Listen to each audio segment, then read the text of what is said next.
What's up, everyone? It's Fiona Edgar, astrologer here.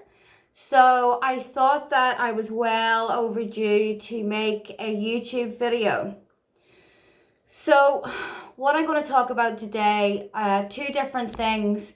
The first one is the current Mercury retrograde that we had just started 2 days ago in Aquarius. The second thing that I'm going to talk about is Jupiter in Pisces.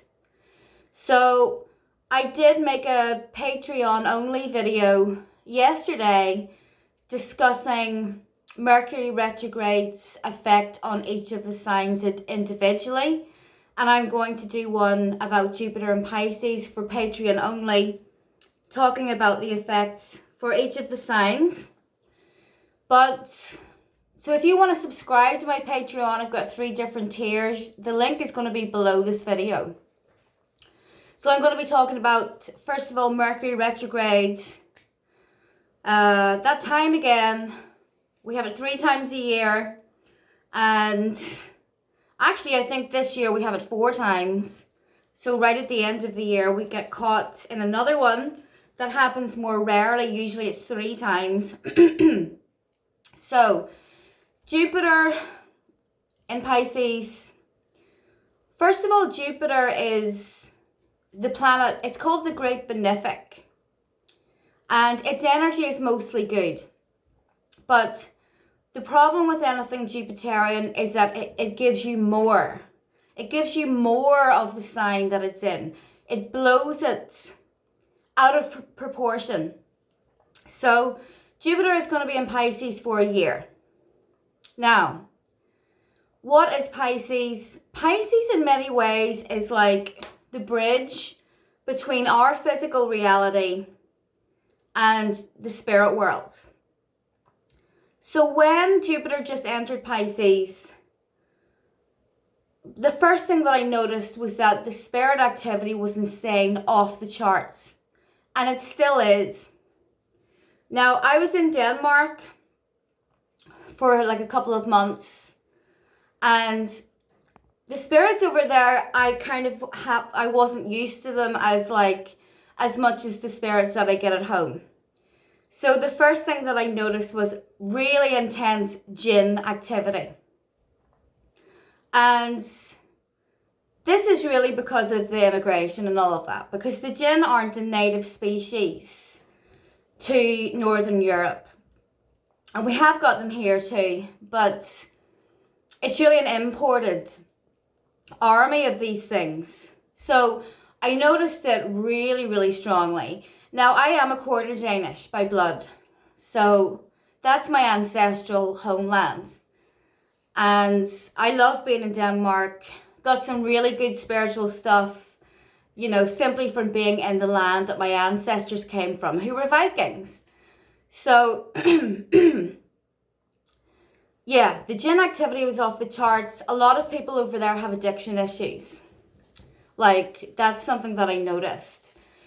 Then when I came home, I started to have dreams that giants were chasing me. And of course, giants make up a big part of the Norse mythology. And I came home and I had a spirit in my home. Spirits usually run from me. And I don't mean that in a big-headed way, but I have gods on my side that will kick their asses. So it's quite rare that any kind of spirit will have a go. So, you know, the usual thing happened. I started seeing something out of the corner of my eye. My cat was sitting at the top of the stairs going, in the middle of the night. So I was like, hell yeah, get rid of it. So I called in Thor, gave Thor some offerings, and then it was gone.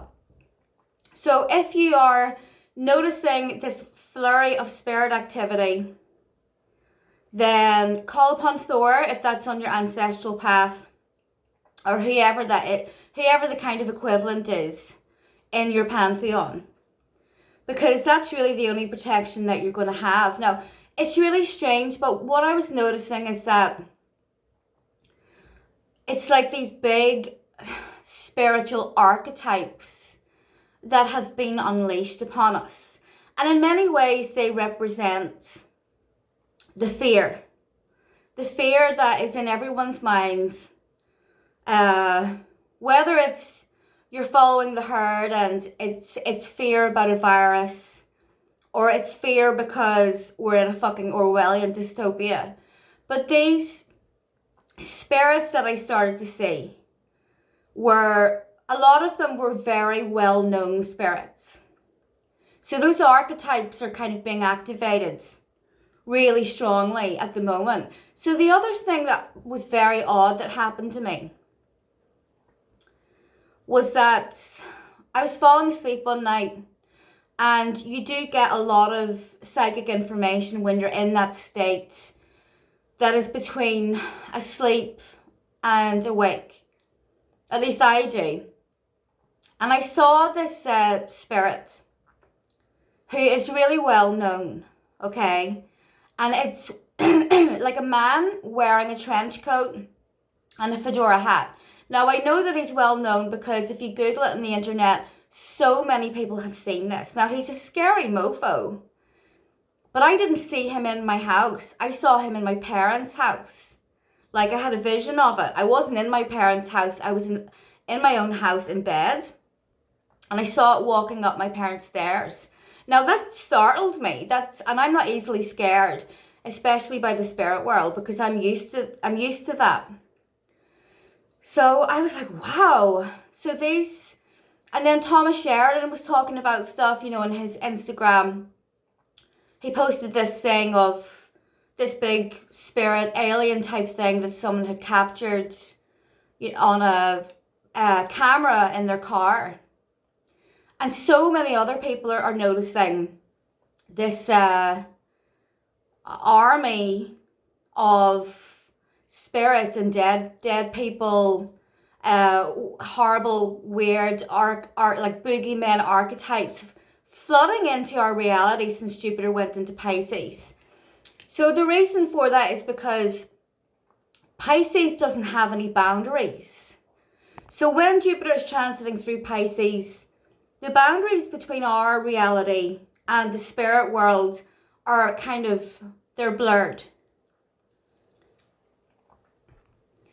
So that's why you're noticing more of that. Now what you need to do, you need to get a good spiritual routine and keep it up. Keep it up for the rest of your life, never mind Jupiter and Pisces. So you know that the only routine, effective way to keep out all of this shit or deal with it, the only thing that I ever recommend is your ancestral path. Give the gods offerings, they will help you in return. A gift for a gift.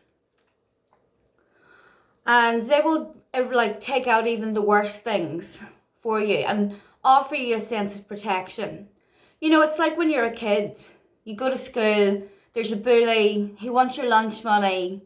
What do? Well, you call upon your big brother or your bigger friend, someone to stand up for you. It's really the same idea with these entities.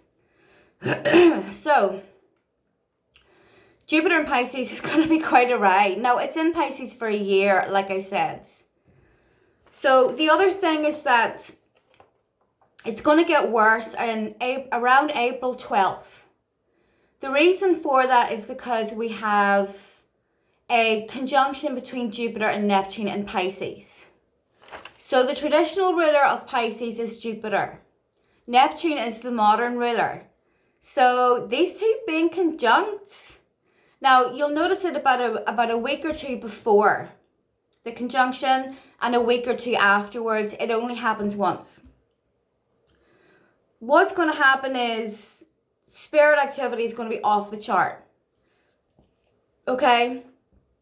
Especially because it's around the time of the spring equinox. Anytime there's an equinox and a solstice, the veils are already thin. So get up your routine, get up your spiritual practices. White light and all of that crap, not going to help you. Groveling to some Christian being, not going to help. Right? Get Thor on your side. So, in a non kind of spiritual sense, the other things that we can expect from this transit, more confusion, more propaganda. The propaganda machine is already in overdrive. By April, it's going to be worse. A lack of clarity, a lack of direction. Where are we going? And of course, this isn't just about the needlecraft and all of the crap that we're going through. Do you know what? Personally, I don't even pay attention to that anymore. I don't care. I'm sick of it. I'm tired of listening to it. I'm tired of listening to people talk about it. I just don't care anymore. It's happening. You know, there's really not much that we can do about it. Obsessing over it 24/7 is not going to help anyone. So, it's going to be really hard, and I mean this in your personal lives, to like figure out what is the truth and what is a lie. Because with everything Piscean, you just don't know. There's like CGI. Everything in the media now is a lie. That's what I believe. I believe that certain people are dead and they're using CGI to make it appear that they're still alive. I'm not going to go into it, but that's kind of what I feel. So what can you do? Remove yourself from the madness. And I don't mean become completely ignorant, put your head in the sand.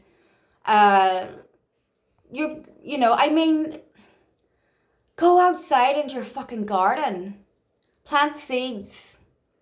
Go for a walk. Focus on your spirituality. Focus on your job. You know, if you're in a shitty job that you hate, it's going to get even worse. If you're boxed in an office all day, you know, they're trying to get you to do the needlecraft, you're under surveillance. Do something. Learn something. Sell something.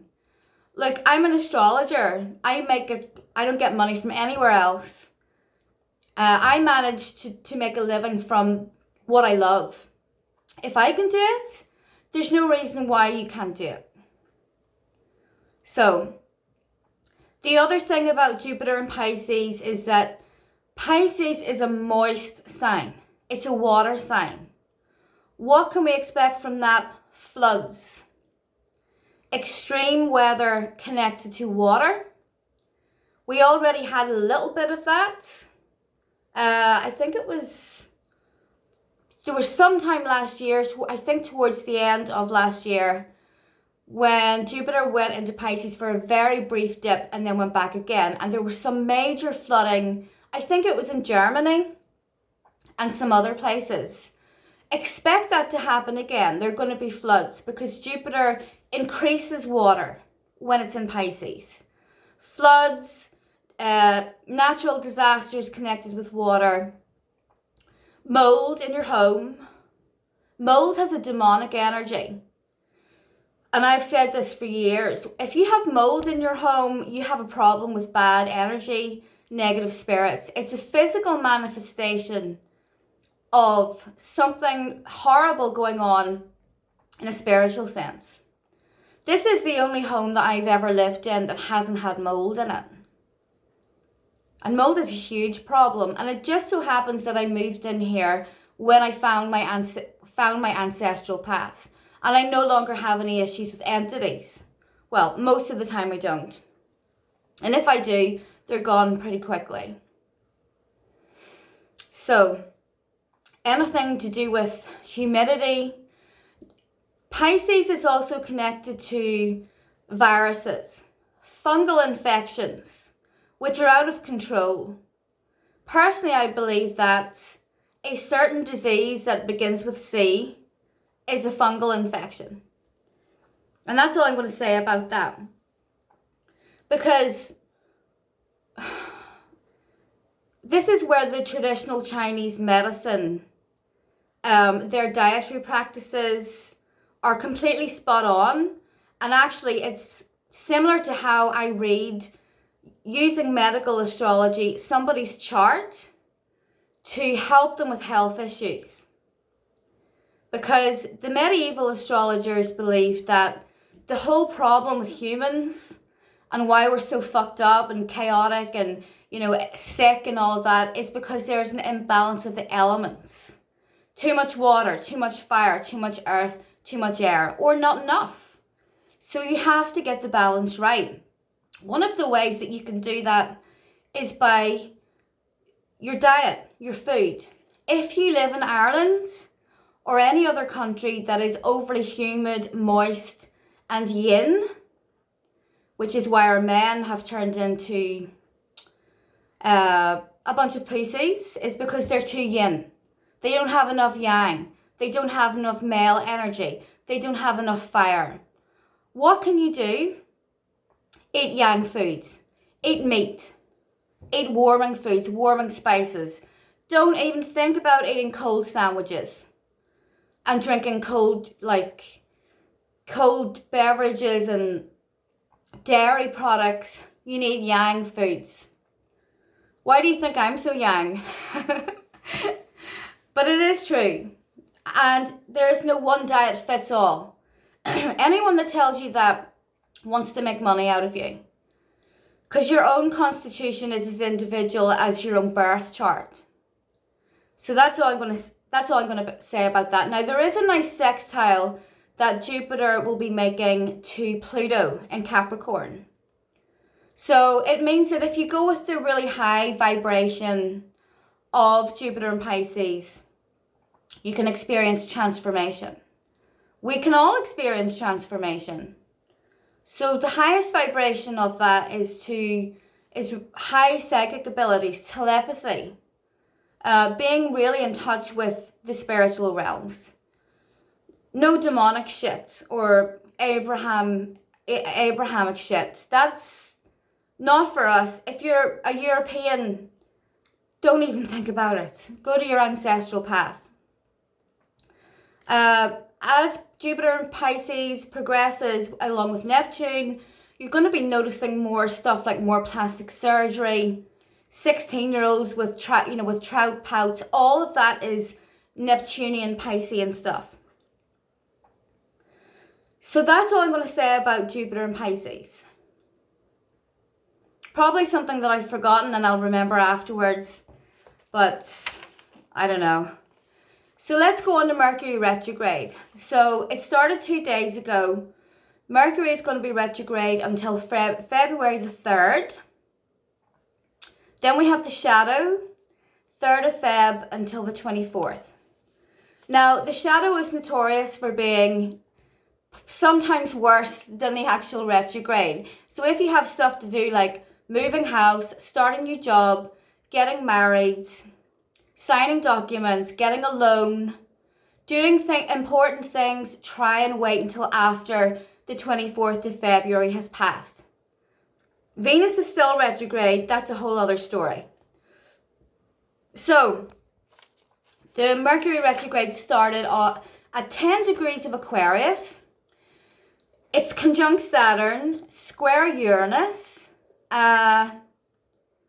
It ends at 24 degrees of Capricorn. So what that means, Mercury is going to look like it's moving backwards from Aquarius into Capricorn again. It moves back into Capricorn on January the 25th. So that's not very far away. The catchphrase that came into my mind for this Mercury retrograde is, fuck you, I won't do what you tell me, right? Because Aquarius and Uranus, archetypes of the rebel, the freedom fighter, the chaos magician, the fuck you, I won't follow the herd. You have to make up your own mind about things. Don't follow everyone else. No matter where you fall on any of these current matters. So, Mercury retrograde, it looks like it's moving backwards through the skies. It's an optical illusion, right? But the energetic effects are very real. So electronics fail. Your power will go out, which has happened like 3 times for me personally. Because Uranus and Aquarius are connected with electricity. The electricity in your home, check your wiring. Electronics are going to fail. Your computer is going to fuck up. Your car might fail. The electrical wiring in your brain. What is messing with that? And you know, devices and all kinds of shit are going to mess up the communication signals from your brain to your body. So many people are disconnected from their bodies. All of those messages are just getting all scrambled and messed up. Listen to your body. Turn everything off. Go outside into the soil. Stand under the full moon. Realign yourself. And not to sound all new agey, but it's true. If you're a heathen like me, if you're a European, work with the runes. The runes are path working. They're not just for telling fortunes and divination. Work with algae. Do some runic yoga. I think Thomas Carlson wrote a book on that. Or follow Freya Aswin. She's a rune master. Work with algae. Work with Fehu, Urus. That will all those runes will realign you, bring you back into your physical body. So everyone's going to be feeling a bit rebellious. You're going to notice it in your relationships, your friendships, your family, your boss, airport staff, baristas at Starbucks. We're all going to get a little bit clashy. Now, after I got back from Denmark, I didn't leave my house for a week, right? I only leave my house when I have to. Every couple of days, that's more than enough. I'm like a natural hermit. People are like, don't you get bored? No, I'm never bored. And yes, I see my best friend, you know, I see different people, talk to my clients every day, but I'm okay with not having any other human contact for weeks. Now, I'm not saying do that, but it is a good time to get some downtime, rest and recuperate, because you're going to feel fried. Mercury retrograde periods, especially when it's square Uranus, very busy. My schedule has been all over the place. I'm trying to reschedule people because I had to take some time off when I was in Denmark. I've been all over the place. People are emailing me, can I have my reading? Yes, but I also have to breathe. I have to live. I have to eat. I have to get away from work every now and then. So you may be feeling like that too. Now the conjunction with Saturn, the retrograde may have started with some bad news, an argument, a feeling of pessimism, a feeling of not feeling good enough, unworthiness, all of those negative Saturnian things. Now I love Saturn. It's like I always say, give me a good hard Saturn or Pluto transit over a weak ass Jupiter trine any day. Why? Because you grow. You grow, you change, you shed your skin, you become mature. Maturity is worth its weight in gold. I'm 40 now and I would not go back to being 20 if you gave me 10 million. Why? Because I've got wisdom. I've got some wisdom. Wisdom, maturity. You know yourself when you're at 40. You don't know yourself when you're at 20. Really, unless you're an astrologer.